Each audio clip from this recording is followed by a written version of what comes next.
Hello again, it's been a while. Today we'll be installing a aftermarket iPod auxiliary and an HD radio tuner in a 2005 G35. This is a product made by iSimple Gateway, relatively inexpensive. You can get all this stuff for under $200 and it plugs directly into your factory stereo. Okay, we're inside the vehicle now, and the first thing we got to do is remove the shift knob, the shift boot ring finisher, the clock bezel to get to the bolts. Now that we've removed everything, you can see now the next step is we're going to remove these little side rails here by undoing a bolt here on each side, and then these will just all slide off. Now that we've also removed the bezel piece and the trim that goes inside here, there's going to be a bolt. Oh, there it is. They have to remove two in order to get the whole radio system out. In order to remove the little side things that we've removed already, the first step is to grab here and lift up and undo some of the clips that hold it down. You don't have to undo it all the way, but just enough so that when you undo the bolts here, you can actually lift this up from the little tab and then swing it to the side, and then you have to just pull it off, and then you do that for the other side. The next step is to remove the 5 bolts that hold the entire radio assembly in. There's one there, and then where you remove those little side mold, you can't quite see it too well, but there's one in each corner there, and then the one up top underneath the clock bezel that I've already showed you. Once you remove those 5 screws, the whole unit should be able to slide out together.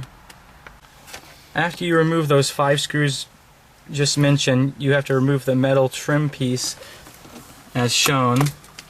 And as you can see how it's clipped in, and along there you basically have to put a putty knife along the edge and then pop it out and go along the entire way so you can remove the entire trim piece. This will allow the entire assembly to slide out.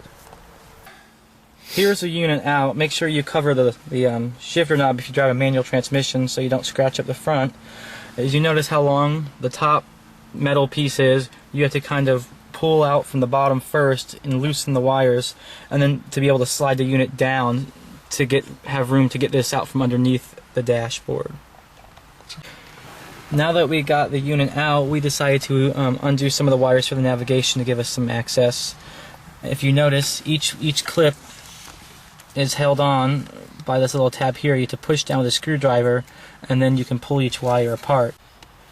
The two that you need to unhook to add your new harness is this one that I'm pointing to here and here. And once you remove those from the stereo, the stock wiring, the harness just actually just plugs in the middle. Once you're able to connect the wires in between, we decided to run them out the bottom. Here's the wire that we were plugging into the main control box, and here's the port for the HD radio antenna. So now we're just going to basically start reinstalling the stereo back into its location. With the radio reinstalled, we quickly checked just to make sure that the original radio settings were still working and that the XM, FM, AM were still receiving good signals. And now we are going on to and actually installing the box itself. We decided to put the HD radio unit right there behind where the shift boot ring finisher will go. You had to remove these 2 screws and lift this piece up to be able to slide the box underneath so it'll fit back there, but it fits rather nicely. Here you can see that we're running off the iPod right now. We're just about to start putting things away. Decided to hide the HD radio tuner back here. Here's the extra loop of the iPod wire. We put the box back here underneath this.